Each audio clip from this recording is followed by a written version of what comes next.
Hello and welcome to Aspiring Leadership, Making the Move into Leadership.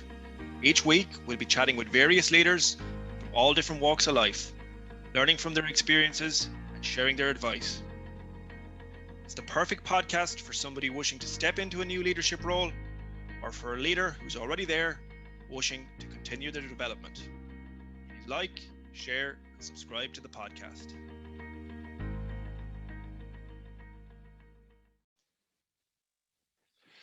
You're very welcome to this week's podcast. Happy Thursday, everybody. Hope you're surviving the lockdown and feeling a little more positive about life and what's to come down the line. Things are very much looking up. So, first of all, look, thanks a million to everybody so far who's listened to the podcast, who's shared it, who's liked it. I've been blown away. I was hoping to get if 10 people listen to it on a week, and frankly, it's up in the hundreds. So hugely grateful for that. And that's because of the strength of the guests that we have. So I want to extend again my gratitude to the guests that have taken part in the show. This podcast has absolutely no credibility. I have no credibility as a podcast host. Really just setting off on something, and the guests who've come on have taken a risk, have done it out of kindness and just pure generosity. So honestly, so grateful and thankful for that, and excited to see how it's going to continue to develop. I do anticipate that I'll get some guests back in the future to review some of the podcasts and maybe have some panel discussions. I think that'd be an exciting to do at maybe one of the milestones if we reach 25 or 50 episodes. So before we get into this week's guest, who is Rosie Clancy, I want to talk a little bit about the coaching question for the week. And this one came to me because I worked with a client last year who was a fantastic guy. He was a Scandinavian and real high performer, very successful in the sporting field and also in the professional field. I loved working with him, as a matter of fact. But this question came to me one day, and I said to him, what could you stop doing? Because he was incredibly busy. He used to come into work at like early in the morning. He would work late at night. He was doing an incredible high level of productivity from a sales perspective. The results just weren't where they needed to be, and it was frustrating with him. And he came back to me the following week, and he coined himself a lazy thinker. So he was a hard worker, but a lazy thinker, because he was just doing the same things over and over and over again, because that's the way it always had been, without actually stopping to think, how effective am I? How can I work smarter? So again, I'd encourage you, when you're out for your walk this week, or perhaps if you get a chance at the weekend, grab an A4 pad, grab any kind of piece of paper and write down a couple of things that you could stop doing to make things a little bit simpler for yourself, and enhance your life, really, ultimately, is what you're trying to do. And that can be in a leadership role, or that can be in your own personal role. So moving forward to this week's guest. So this week I'm speaking with Rosie Clancy, and she's a fantastic leader. She's had a number of different roles across our own organization, but also she spent some time lecturing as well in external organizations. Does a huge amount for women in tech. We'll speak a little bit about that. Again, her leadership philosophy, some advice around personal brand, and look, I don't want to over-introduce. This is about Rosie, and thanks a million again for listening. Please like, share, subscribe, and one quick reminder as well, if you wouldn't mind, in the review section, to pop in what's one thing you learned from this week's podcast, and what's one action you can take based on some of the learnings that Rosie has shared with us. Hey Rosie, how's things? Thanks a million for making time this week. You're very welcome to the podcast. How are you keeping? Thanks for having me. Very well. Yeah, getting through it.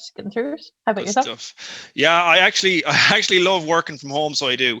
It's taken me a while to adapt, but I think I'm in a place where I'm as content and as fulfilled now as I was like last year before we left the office. But it just took a little bit of learning and putting things in place in my life that I had lost, and trying to adapt them a small bit. But yeah, good. Great. So, talk to me. Tell me a little bit about yourself, who you are, and I suppose how you got to where you are right now.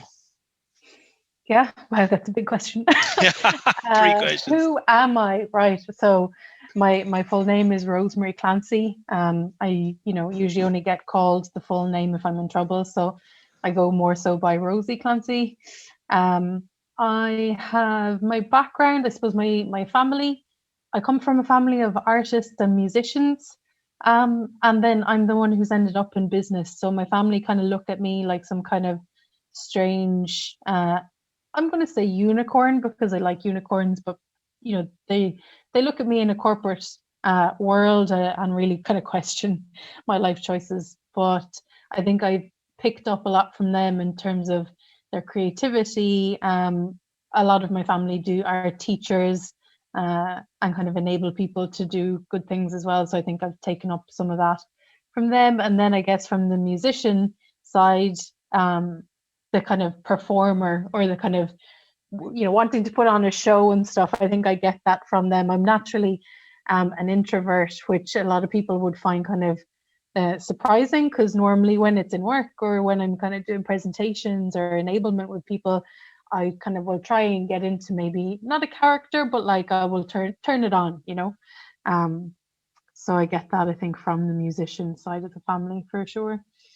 What else about me? I suppose I've been in my kind of background, I suppose, has been in business and marketing. Did a degree in University College Cork, commerce degree, pretty much because I didn't know what else I wanted to do. I really didn't like school. I kind of, not that I didn't get on well in school, but I just kind of wanted to get through it. And then when I went to university, I really, really loved it, and kind of um, not academically, I'd cram the night before things and get it done, but I started to really kind of, I suppose, explore the world of business and marketing and advertising and consumer behavior, and really kind of what makes people want to buy things, or what makes people take a decision to buy something or get involved in something or get aligned to a brand or fall in love with a product. All of those kind of more consumer behavior things I really liked in college. And then I graduated when the arse was falling out of the economy and nobody was hiring anybody in marketing roles. So I went in and I did a master's in digital marketing in DCU, which was fantastic because it's really practical kind of course. And then I found myself, after a year of a really intensive master's course, I was now employable because I now had digital marketing skills, which, at the time in 2011, it was a new kind of a discipline, and it was the right place to be. So from there, kind of got into corporate life, and here I am in Oracle, however many years later. Excellent, very good. So a hugely varied background. You have the family skills, the creativity, the art, and then the teachers that allow you to perform somewhat. It's interesting that you say you're an introvert. I would class myself as a bit of an introvert too. And then you decided to head to college, really got into the commerce space, enjoyed it, developed, and you came out of college at just an unfortunate time, similar to myself, 2009, 2010, when the economy was a little bit rocky and all our friends were heading off to Australia, did the masters, and then that gave you the springboard, I suppose, to enhance your career. I was looking at your LinkedIn there, Rosie, and you have a huge amount of varied roles. Tell me a little bit about how you evolved over the years and moved from role to role to where you are today. Yeah, I think, I was lucky in DCU that I did well in the masters, and then they would offer people who did well, like research assistant positions within DCU.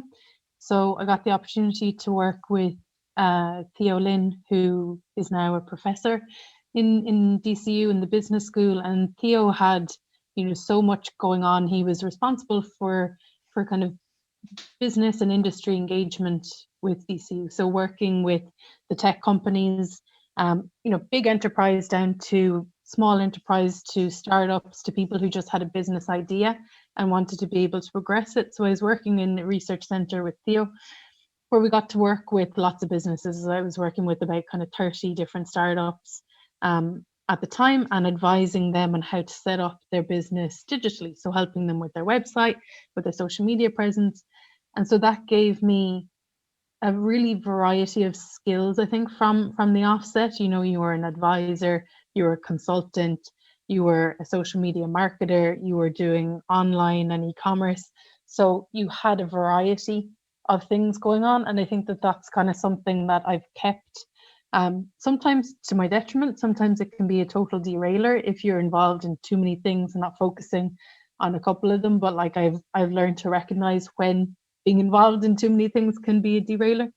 So from DCU, then I went into I was at the point where I was either going to go and do a PhD for 5 years, having never worked in industry, or just go out and work in industry. And I'd actually kind of started doing some research for my PhD when I realized, like, I'll be 25 and will have never worked, so who would hire me? So I said, okay, then an opportunity came up with one of our customers in the research center, one of the businesses that we were working with, and it was 11890, a directory inquiries company. And directory inquiries, obviously before the internet existed, was a really cash rich kind of a business model. It was a service that people depended on to be able to get like a company name and a phone number and an address. So like a Golden Pages kind of service.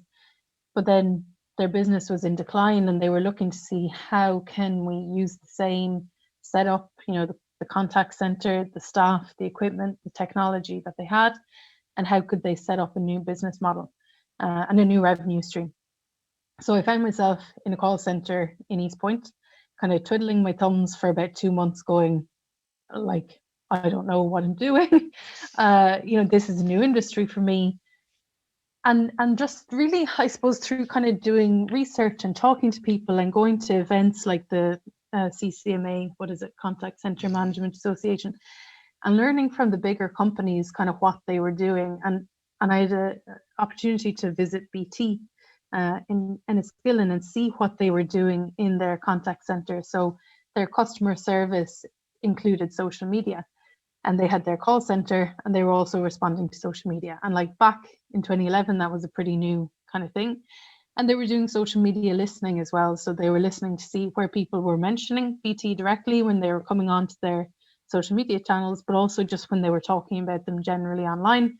And they were listening and learning to those conversations, like conversations that would be in an open forum. So that was kind of a trigger to realize, okay, well, we could do the same thing in 11890. And so we started setting up, like building from scratch a service to be able to listen to social media on behalf of our customers, or on behalf of, at the start, it was just kind of ourselves, and be able to respond to them, be able to process that social media data, that unstructured data, and add value to it by adding structure and assessing that. So we'd have people in the contact center who are reading the social media posts, assessing them, categorizing them, assigning a priority or urgency to them. And from there, a business called Cloud90 was born. And that was my absolute baby. I didn't realize it at the time again, but I was doing product management, product development, business planning. I was doing training in the contact center. I was doing customer service. I was doing sales. I was out trying to sell this to people, even though the thing wasn't built yet. And so that was a great experience. And Nicola Byrne, who I worked with at the time, who was the owner of the company, had the ability to open doors and knock on doors and get meetings. So we found ourselves in with, like, was he head of corporate, a senior person in the communications department in Ulster Bank. And we said, we can listen to social media and the internet for you 24/7, and we can tell you when something is up and you need to respond to it. Would that be a service that you'd value? And he said yes. We went, super. And then walked out the door and went, right, now we actually have to build this thing. So that was in November, and we were like, just give us a little bit of time to set it up and we'll go live in January. So we basically had to like build the whole thing between November and January. So that was a whirlwind, absolutely fantastic experience. We built it up to be about 40 customers from scratch, mainly in the Irish market, but in some other markets across Europe and in America as well. So that was really cool. And from there, then I suppose I'd gotten into kind of social media even further, and social media listening, and be able to use that information, analyze that information, and put it into use in a business environment. And then I was at an event, and I was sitting beside somebody from Oracle telling them about this, and they were like, oh, we're in the same business park, you should come in and I'll show you around and stuff. And like, I didn't kind of realize it at the time, but like, that was the first interview. So went in, saw Oracle, listened to kind of what the social media team did, thought that was really cool. But I was like, no, look, I'm totally invested in this right now. I'm not going to be going anywhere. And then she came back to me probably a year later or so, and just the timing was, okay, let's give this corporate thing a go.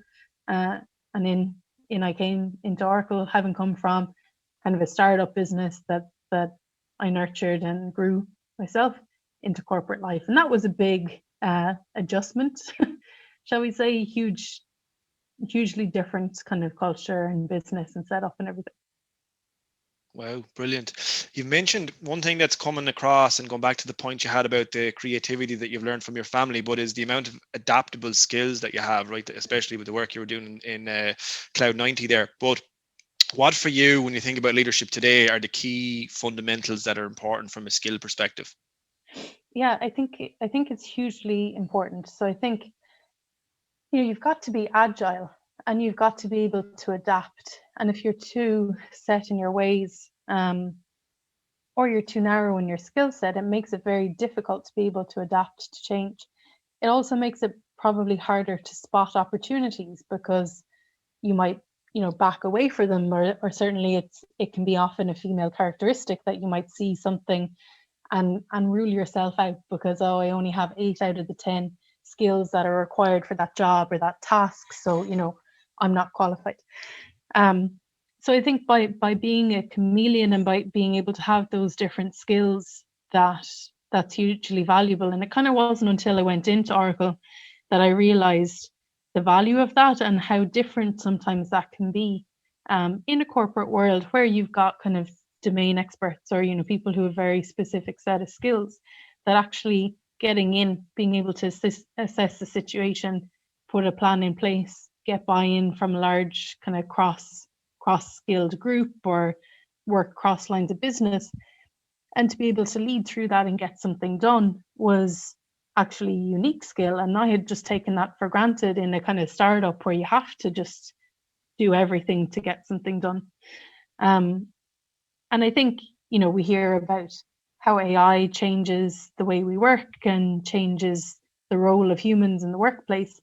So I think, again, more and more of the kind of softer skills, or maybe the more kind of strategic skills and the critical analysis and the ability to set a vision and set strategy and execute, are some of the things that will set humans apart even more in the future, where we hope. Yeah, we hope so. Where that kind of critical thinking, strategic thinking, and the ability to influence people is even more important. Very good. Yeah, interesting. Tell me, you briefly touched on something there, which was the characteristics around women, and if there was only 8, if there was 10 characteristics, there was only 8 that a woman traditionally mightn't go for that type of role. I'd love to hear a little bit about the work, the fantastic work you're doing around women in tech, particularly OWL, obviously. Yeah. So I'm the community leader for Oracle Women's Leadership, OWL, unfortunate acronym, but it's kind of stuck at this stage. And so I lead a fantastic committee of people who are hugely committed and passionate about doing activities that, help support women at Oracle, women outside of Oracle, but also that help us engage with people who are passionate about developing and empowering women. So it can be men, can be, anybody who's passionate about developing and empowering women and sees the value in that in the workplace in particular. So the work we do a huge variety of work. I think some of the work that we're really proud of is we partner with Dress for Success. This was a partnership that's been set up over a couple of years. Daniela Becker, who was my predecessor and friend, set up that relationship, and it allows us to partner. We do a mentoring program with women who are looking to get back into the workplace and find meaningful work as well.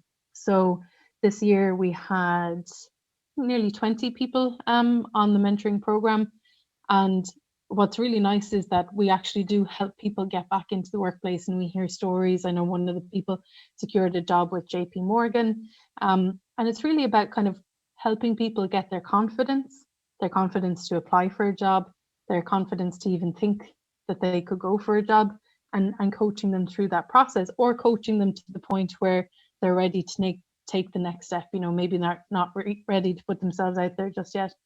So that mentoring has been really successful, and really nice the way we've been able to help people. And then this year we took that experience and said, okay, well, if we can do that working with people outside of Oracle, let's take that expertise and shift it to our internal community. So we had the target to get 100 people involved in a mentoring program across lines of business in Oracle Ireland. So there's about 1,100 people in Oracle Ireland. There's, I think, 23 lines of business. So it can be a great community, or it can be an isolating place if you're working from home in a global pandemic. So I think the kind of timing of being able to connect people across lines of business and do that mentoring program has been really powerful. We've gotten really good feedback from it.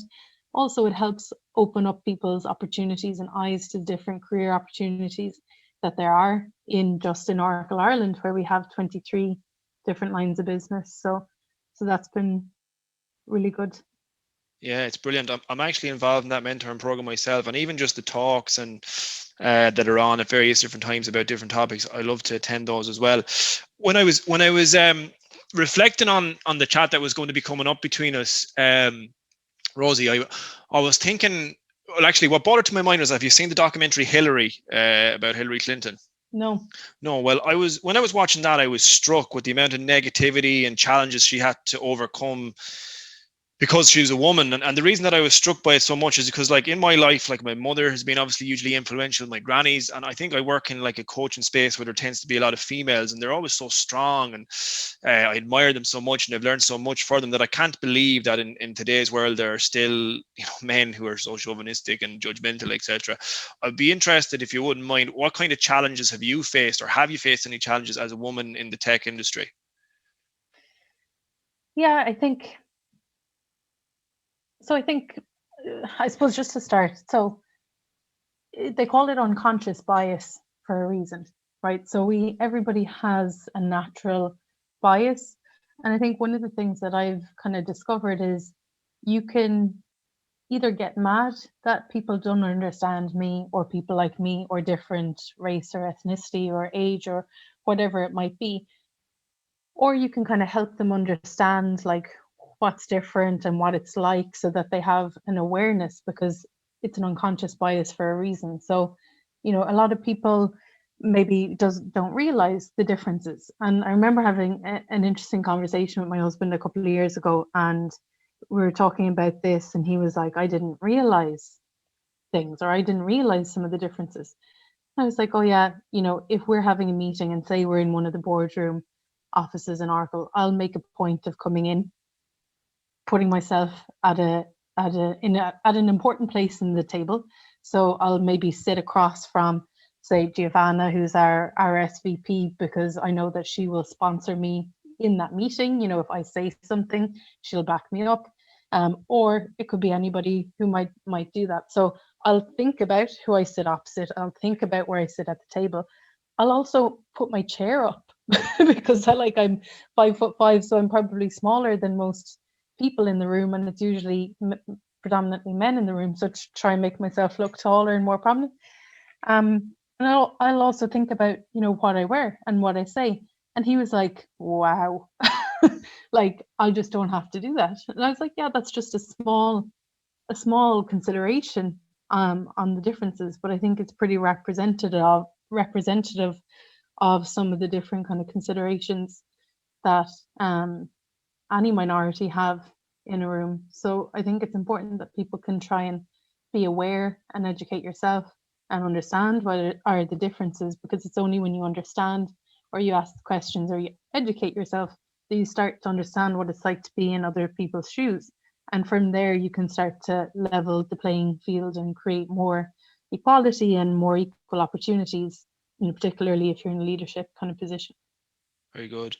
It's that whole seek first to understand, isn't it? Yeah.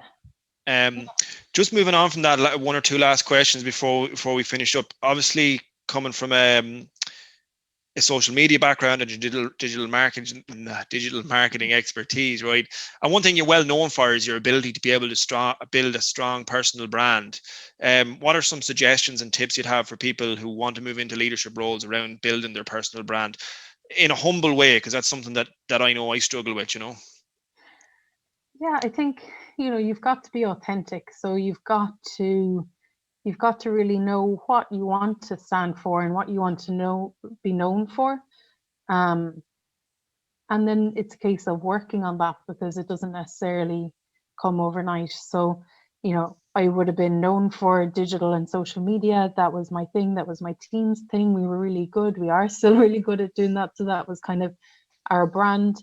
The next iteration for our team is more around customer centricity, customer focus, customer experience, but that's not going to happen overnight. So I know that, it's a couple of years in building up our credibility and our expertise, and putting yourself in zones of learning to be able to learn about those new things, and putting yourself in the zones of learning where you get to, I guess, learn more about those disciplines, so you can try them on for size to see, well, is this something I want to be known for? And is this going to be something that's going to help me either develop my career, attract people to join my team, help me influence other people to get stuff done?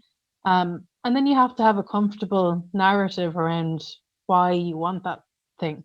So say for me, my team has changed in the past year. We went from being digital sales programs teams into an engagement strategy team, and it was a natural evolution for our team to take on more responsibility around customer engagement programs, around content that the sales teams use to engage their customers.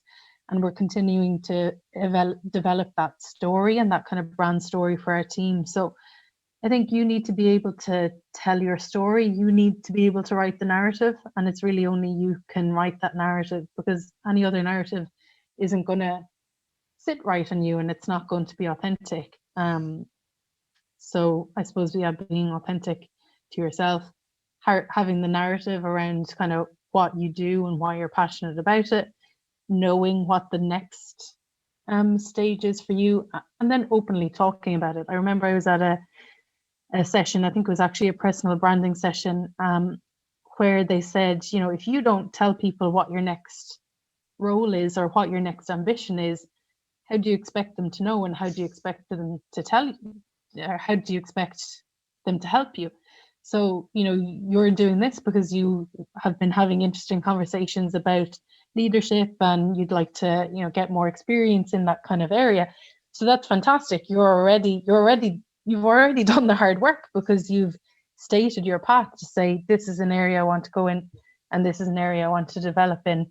And now you're putting yourself out there in learning zone to learn more about that thing, and try that on for size to see, well, do I want to be a people manager? Do I want to be in leadership? And learn and explore as you do. So I think, what you're doing is a great case study or use case in how to shape that personal brand through the experiences that you explore for yourself. Very good. And second last question. Before we came on, you were briefly talking about the challenges around remote leadership. How is it that you're being successful at the moment, considering your team is spread out over Europe? I think kind of open and honest questions and discussions within the group, and allowing time for that. I think in a fast-paced environment like Oracle, we can forget to ask people, how's your day? How are things? How's your cat, your dog, your whatever it might be? And making the time for that. We've been doing things like team time, where different people on the team take half an hour every second week, and they put effort in, put really good effort into doing something fun and entertaining for the team. So that's been nice. And then just, I guess, being there for people, and understanding when somebody is able to give, and understand at the times when they're not, and that's okay. And I think that managers need to be really flexible right now for their team, because as well, we've no idea what's going on in people's lives, or what's going on in their personal life or at home or anything like that. So really leading with empathy, I think, is hugely important right now. And kind of having to be okay, and in some cases maybe having to shoulder that for your team, so that the team can find a way through. Super. Last question. You've had an incredible 10 or years since you moved into the professional world. I'm curious, if you could do it all again, is there anything you do differently? Oh, is there anything I'd do differently? You'd think I should be able to answer this more easily. I think probably give myself the recognition for the variety of things that I was doing. Like, it wasn't until I came into Oracle and when I heard what the salespeople or what the business development people were doing that I was like, oh yeah, I used to do that in Cloud 90. And I didn't recognize that that was a skill I had, or that was something that I was actually doing. So I think, be kinder to yourself, or be more aware of the kind of diversity of the things that you're doing, and celebrate that a bit more. I think I can't wait for when we're back and being able to kind of meet people face to face. I'd love to be able to do more work externally. We've been doing great work with Oracle Women's Leadership, focusing on our internal audience and with the Dress for Success team, but to be able to do more things, there's a lot more things that we can do to help develop and empower women in the communities that we live in. What else would I do differently? I think, anytime I've asked for help, or anytime I've asked for input, you always get an answer. You always learn something. So really ask for help more often, and don't be afraid to ask for help. And I think in terms of my own kind of transition from being an individual contributor into a manager, that was a huge learning, and that I found it hard to let go of all of the things I used to do when I was an individual contributor, into moving into a management position where you're still involved, but it has to be from a different perspective. I guess I could have been maybe more prepared, than I'm being hard on myself again. But Yeah. I think uh, I think people maybe underestimate that. So in terms of advice for people who are kind of making that transition, the more that you can prepare to be able to transition into that kind of, I used to do everything and now I need to help everybody else to do everything. And the more you get, the more you take on, it doesn't necessarily mean you go faster. Like, you've got to empower your team to do the things. Like, I definitely do that now, but in my first couple of months, I found that kind of a hard thing. Very good.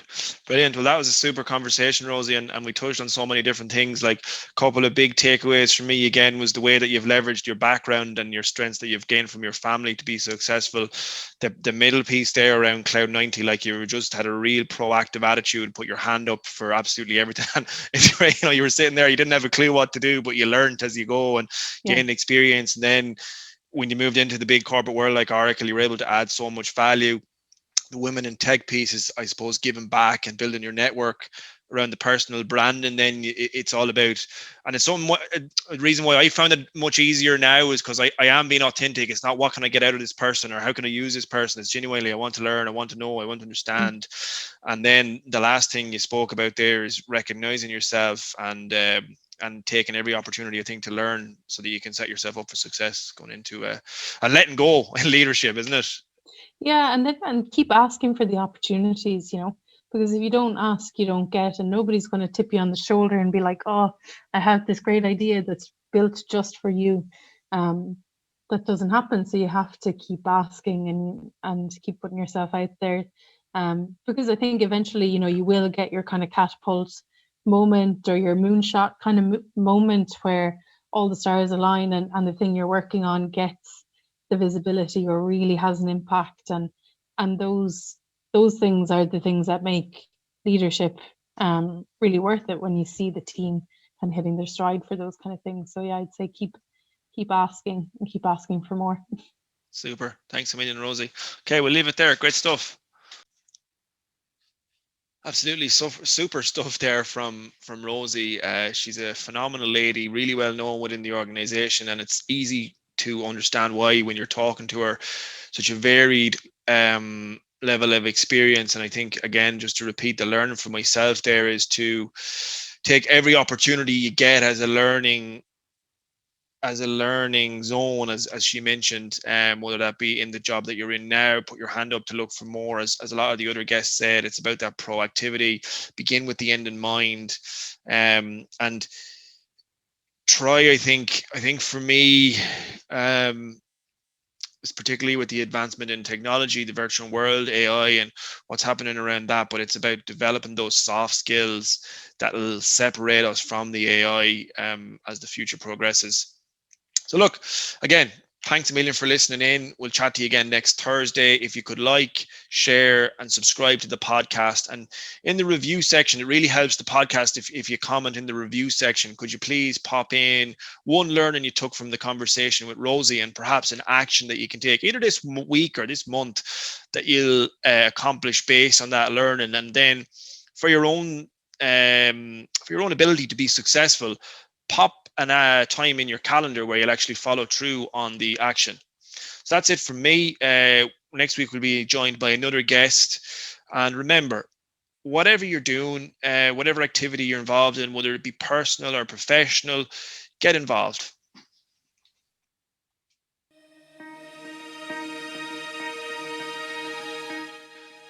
Thanks so much for listening to Aspirational Leadership, Making the Move into Leadership. In the review section, please comment what's one learning you've taken from this week's podcast, and what's one action you'll take based on the learning. Tune in again next week, where we'll speak with another inspirational leader who'll share their story with us. And remember, like, share, and subscribe to the podcast.